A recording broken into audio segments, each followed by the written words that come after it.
Cali es hoy un polvorín político. A los escándalos electorales se sumó en las últimas horas el asesinato de un candidato al consejo de la ciudad.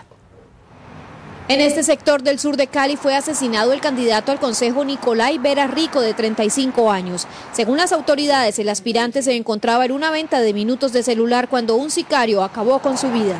Estaba esperando a alguien, en esos momentos solicita permiso a una vendedora ambulante de periódico.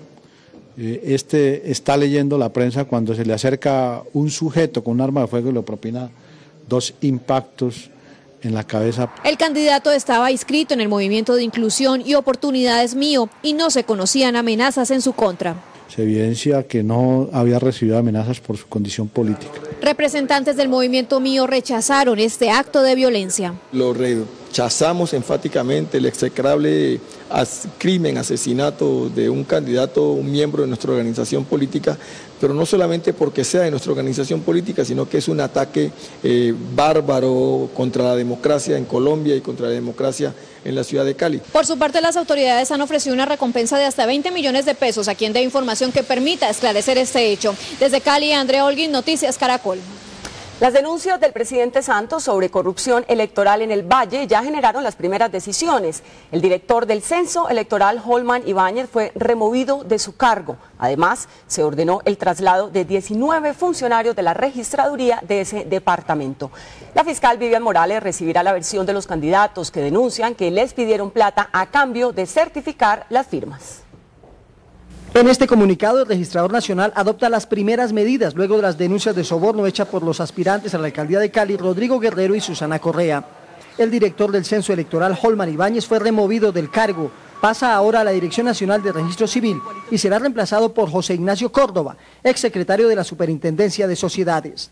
Asimismo, el registrador Carlos Ariel Sánchez ordenó traslados en 19 registradurías del Valle y el cambio de los registradores especiales de Cali, José Francisco Daza y Rosario Eugenia Tafur, por los registradores especiales de Cartagena, Alexander Zabaleta y Marco Antonio Vargas. La fiscal Vivian Morales anunció medidas inmediatas.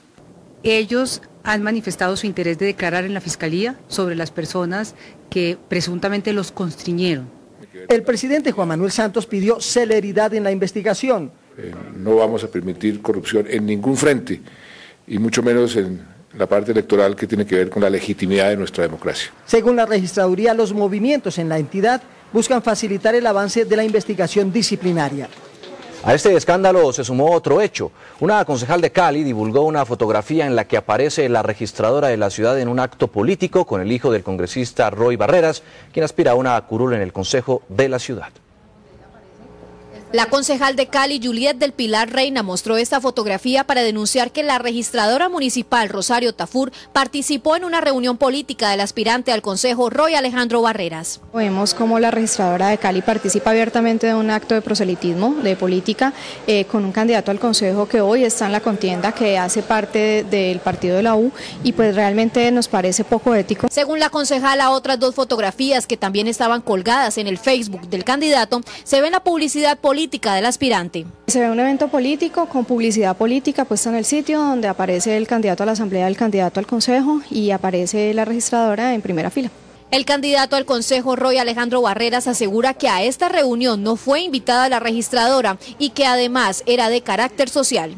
Jamás hemos invitado a la registradora de Cali a una reunión política. La nuestra es una campaña de opiniones. La concejal Juliet del Pilar Reina hará llegar esta denuncia a los organismos de control para que se investigue si la registradora municipal está involucrada en actos políticos. En conversación telefónica, la registradora implicada asegura que esta reunión fue antes de su posesión el 1 de junio, pero la concejal insiste en que fue el 8 del mismo mes.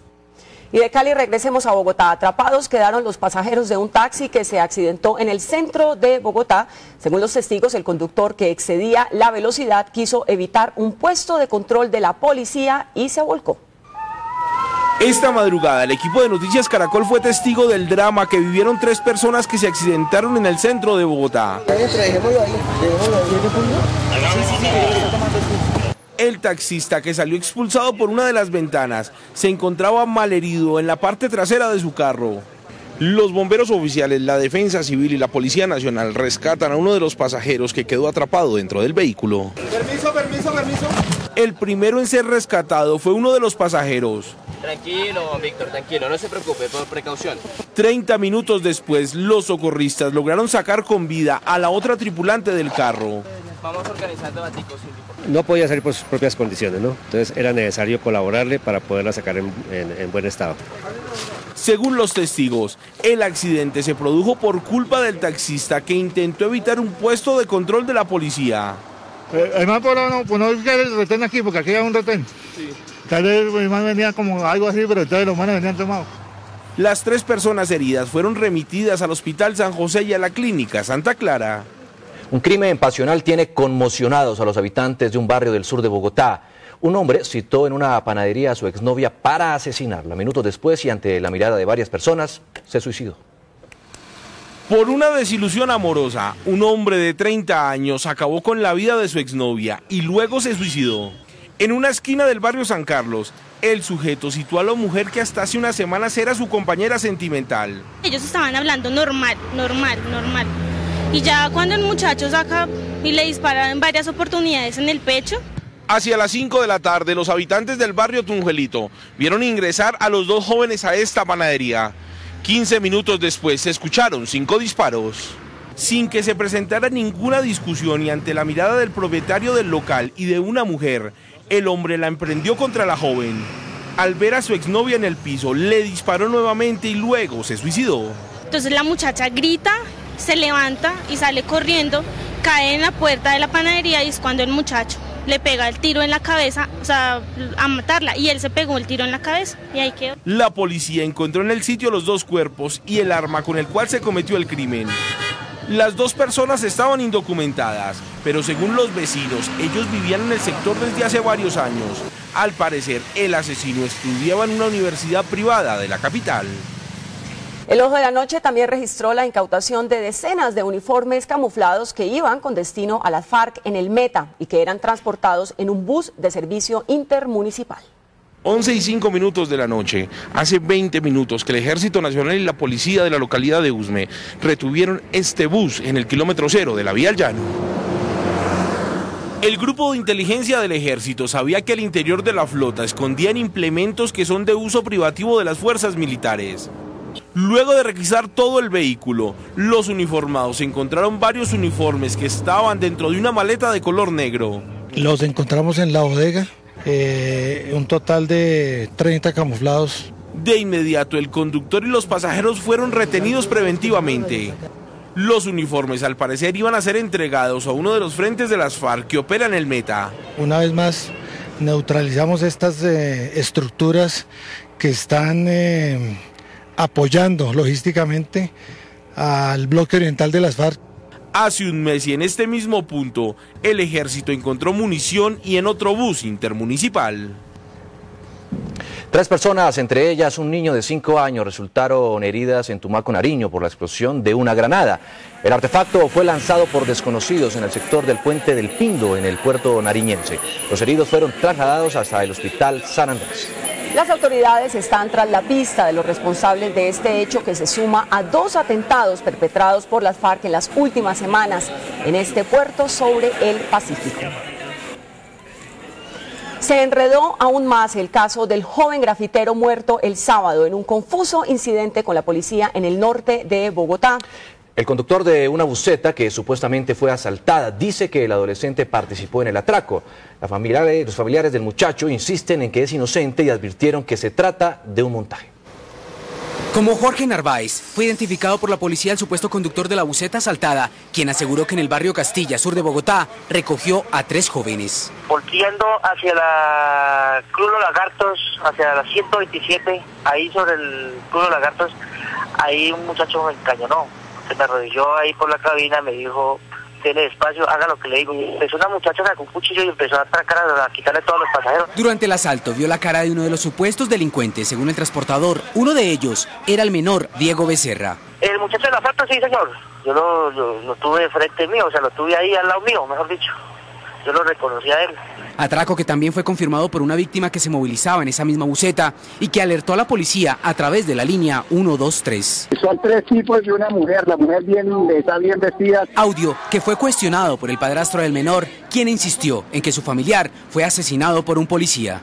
Sí, es un montaje. ¿Por qué razón se dio a conocer hasta hoy y se dio a conocer ese montaje? Por su parte, el director de la policía, general Oscar Naranjo, se comprometió a investigar los hechos. La institución hará todo lo que esté a su alcance para que la verdad y la justicia se impongan en este caso. La familia se declaró a la espera de los resultados de medicina legal que permitirán aclarar los confusos hechos. El asesinato de un profesor de matemáticas en Bogotá cuando acudió a un supuesto encuentro con personas que lo citaron por Facebook encendió las alarmas de la policía. Las autoridades llamaron la atención de los usuarios frente al uso de las redes sociales. Facebook tiene más de 500.000 millones de usuarios. En ese mundo virtual, la delincuencia está buscando víctimas, como al parecer le sucedió al profesor Rincón, que fue invitado a una reunión de matemáticos y fue asesinado luego de saquear su apartamento. Por eso, la policía advierte a los usuarios no publicar información privada. ¿Qué información puede generar riesgo? ¿Dónde trabajo? ¿Dónde vivo? ¿Dirección de residencia? ¿Horarios de trabajo? El capitán Atuesta dice que los amigos de la red deben ser de carne y hueso, no solo de fotos. Lo mínimo que yo debo tener presente es que esos amigos virtuales sean también amigos reales. Las citas a ciegas en Internet pueden ser fatales, quizá como le pasó al profesor Rincón. Y lo que jamás podría hacer es, por ejemplo, aceptar una invitación, aceptar una cita, cumplir una cita de una sola persona que yo nunca la haya visto. Entre tanto, en el Colegio Castilla, los alumnos y docentes lamentan el ataque al profesor de matemáticas. Que era una persona de paz, una persona de bien, un educador que lo que se quería es la paz para sus alumnos y el bienestar para ellos mismos. Mañana jueves, los más de 3.500 alumnos del Colegio Castilla marcharán pacíficamente por las calles del occidente de Bogotá pidiendo justicia. A 40 meses de prisión domiciliaria fue condenado en Barranquilla Rafael Dangond Lacutir, 5 años después de golpear brutalmente a su esposa. Un juez condenó a Dangond por lesiones personales y porte de arma de fuego. El implicado agredió a Lisette Ochoa Amador en julio de 2006 a la salida de una fiesta. Pese a que el juez otorgó al sentenciado el beneficio de casa por cárcel porque no tenía antecedentes penales, su abogado apelará la sentencia por considerar que se violó el debido proceso y por no haberse tenido en cuenta su confesión para una rebaja de penas. Las autoridades investigan las causas del accidente que protagonizó una ambulancia en Bogotá. 5 personas resultaron heridas. A las 8:15 de la mañana, esta ambulancia de Emermédica chocó aparatosamente contra este vehículo oficial, en el que se transportaba la subsecretaria general de la Alcaldía de Bogotá, Beatriz Hincapié. Esta señal de pare, ubicada en la calle 25A con carrera 37, en el centro de la capital, habría sido omitida por la ambulancia, según versiones de los testigos. Está claro el pare que hay ahí, sin embargo, no solamente no frenó o disminuyó la velocidad, sino lo que es más grave para mí, no traía paciente. El accidente provocó heridas de consideración a la funcionaria, quien tuvo que ser trasladada a la clínica Country junto con sus 2 acompañantes. Tienen algún tipo de conmoción, pero estaban conscientes. Están en este momento en el hospital. En el choque también resultaron heridos el conductor y la médico de la ambulancia, quienes son atendidos en la clínica Los Fundadores. Ingresan en una condición estable, tienen trauma de tejidos blandos. Noticias Caracol consultó con la Secretaría de Salud sobre los protocolos de seguridad que debe seguir una ambulancia cuando esté activado el código de emergencia. Si va para algún despacho de paciente crítico, ellas pueden omitir algunas señales, les está permitido, siempre y cuando con todas las prevenciones, como es el uso de la sirena y el uso de las luces. La Secretaría de Salud y Emermédica ya iniciaron una investigación para determinar si la ambulancia iba a atender alguna urgencia. En directo vamos a la Secretaría de Salud. En unos minutos estaremos precisamente con el coordinador del Centro Regulador de Urgencias de la Secretaría de Salud para que hable precisamente sobre este caso. Y en otras noticias, 18 empresas promotoras de salud no cumplen con las exigencias financieras que les impone la ley y están expuestas a que se les cancele la licencia de funcionamiento. Así lo reveló el superintendente de Salud, Conrado Gómez, quien les dio un ultimátum para que recuperen rápidamente su solidez financiera y eviten su liquidación. Se trata de una EPS del régimen contributivo y de 17 del régimen subsidiado cuyos índices financieros están en crisis. Estamos haciendo la advertencia a esas entidades que tienen que ponerse en orden y que pues si no lo hacen, pues eso realmente configura una causa que les impide seguir funcionando. El problema es que con esa crisis financiera las EPS ponen en riesgo el servicio de salud. El capital, pero sobre todo el margen de solvencia, depende de que haya buenos servicios de salud y que estén financiados los pagos a los prestadores, es decir, a las empresas sociales del Estado, a los hospitales y que la gente finalmente pueda ser atendida. Por eso el funcionario les dio un ultimátum para que pongan sus cuentas en orden antes de que la superintendencia los intervenga. En el caso del capital, las entidades disponen de hasta 6 meses para ponerse en orden y en el caso del margen de solvencia disponen de menos tiempo. El funcionario se abstuvo de revelar los nombres de las 18 EPS comprometidas para no afectar los procesos administrativos que les deben adelantar. Una juez de Bucaramanga decidió que una gigantesca finca de recreo que estaba destinada para reparar a las víctimas de los paramilitares debe ser devuelta al papá del ex jefe paramilitar Salvatore Mancuso. Sin embargo, la Fiscalía insiste en que debe hacer parte de los bienes del proceso de justicia y paz. Esta es la finca de recreo, bautizada como El Cortijo, y que está situada a las afueras de Montería. Ahora es el centro de un litigio jurídico entre la Fiscalía y el exjefe paramilitar Salvatore Mancuso. La finca, avaluada en 1.800 millones de pesos, estaba en poder de Acción Social y de la Unidad de Justicia y Paz, que la utilizarían para reparar a las víctimas de los paramilitares.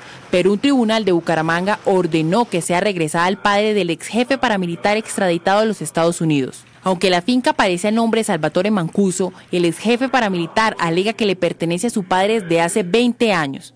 El mismo Mancuso, durante una audiencia virtual, declaró desde Estados Unidos que el predio está a su nombre, pero que no debe ser parte de los bienes para la reparación. Ante este litigio, la juez consideró que Mancuso decía la verdad y ordenó devolver el bien a su padre, también llamado Salvatore Mancuso, y quien administra actualmente el predio. La Unidad de Justicia y Paz apeló la decisión de la magistrada de Bucaramanga ante la Corte Suprema de Justicia.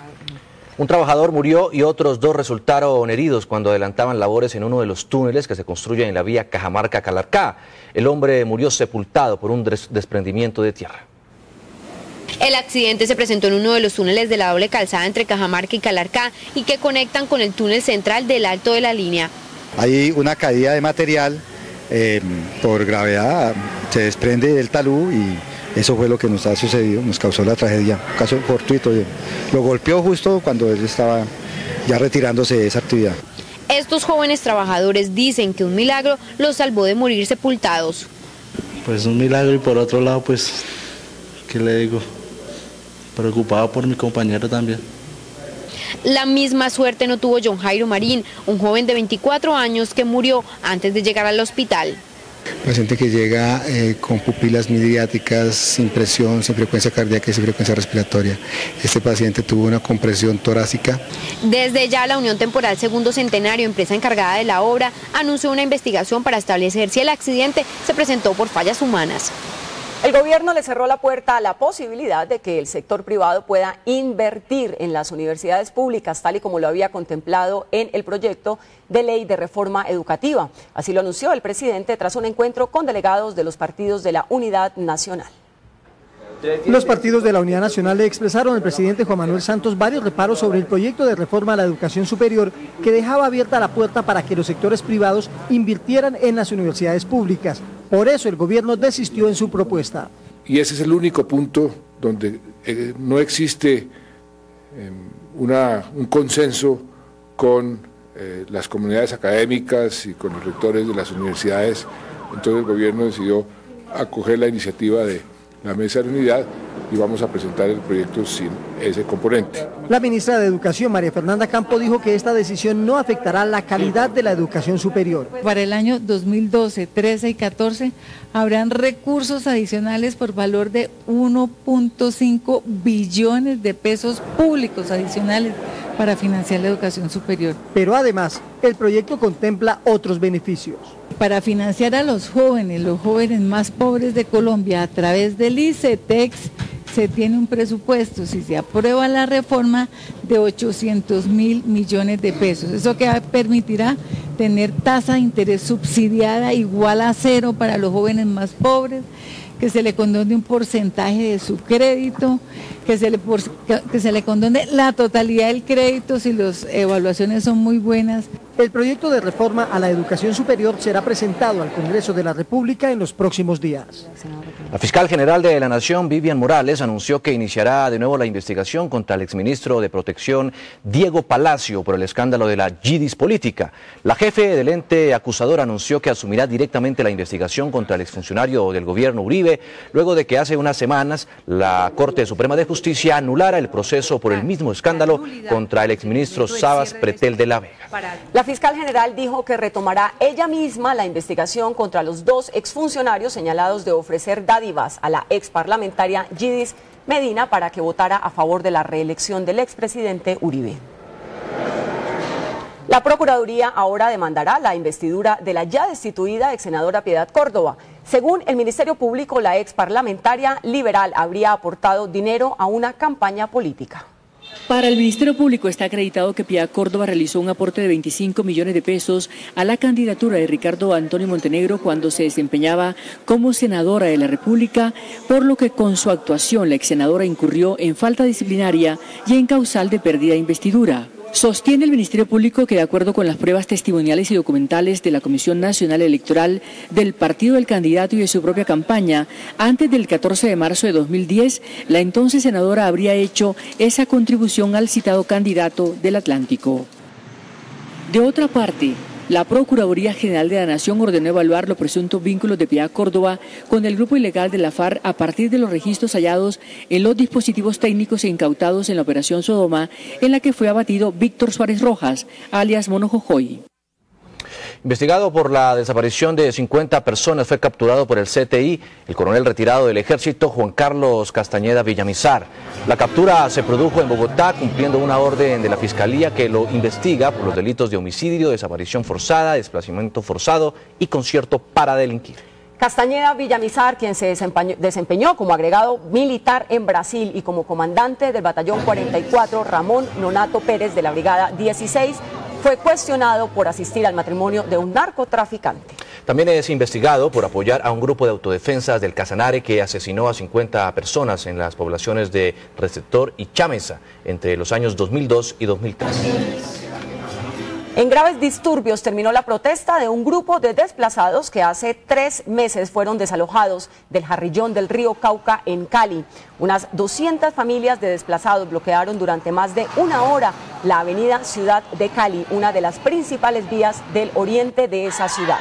Solo hicieron reclamando a la alcaldía subsidios de vivienda. Tras los disturbios que dejaron una mujer lesionada, el ESMAD retomó el control de la zona, pero los manifestantes aseguran que volverán al Jarillón del Río si no llegan a un acuerdo con el alcalde. Un obrero murió y 3 más resultaron gravemente heridos en un accidente registrado en Montería. El andamio donde se encontraban las víctimas tocó cables de alta tensión y se incendió. Estas imágenes muestran el incendio registrado en un andamio de construcción, segundos después de que 4 trabajadores cayeran del mismo a más de 6 metros de altura, cuando hizo contacto con un cable de alta tensión en Montería. Pedro Mejía, otro obrero, observó lo ocurrido. Yo siento él entrando que el chiponazo de candela que se prendieron las guayas.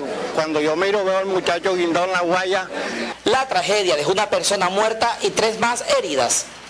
Víctor González, director de la Oficina de la Protección Social de Córdoba, dijo que investigan si las víctimas tenían seguridad social. En caso de que no lo tenga afiliado al ringo profesionales y de acuerdo a la investigación que realice la Dirección Territorial, estaremos pues sancionando a la empresa pues que no tenga a sus trabajadores afiliados a ANP. Según los médicos, las 3 personas heridas ya están fuera de peligro. Hay preocupación entre padres de familia y maestros de un colegio de Barranquilla por la intoxicación de un grupo de alumnos que, al parecer incitados por un estudiante, ingirieron pastillas para tratamientos neurológicos mezcladas con gaseosa. Fueron 5 los estudiantes que resultaron intoxicados al ingerir varias pastillas como estas cuando se encontraban dentro del salón de clases de este colegio en el sur de Barranquilla. Así lo explicó José Herrera, secretario de Educación. Al parecer la droga la mezclaron con una bebida gaseosa y fue ingerida y eso lo que les produjo fue una profunda somnolencia. Los estudiantes en estado de somnolencia fueron trasladados inmediatamente hasta la urgencia de este hospital.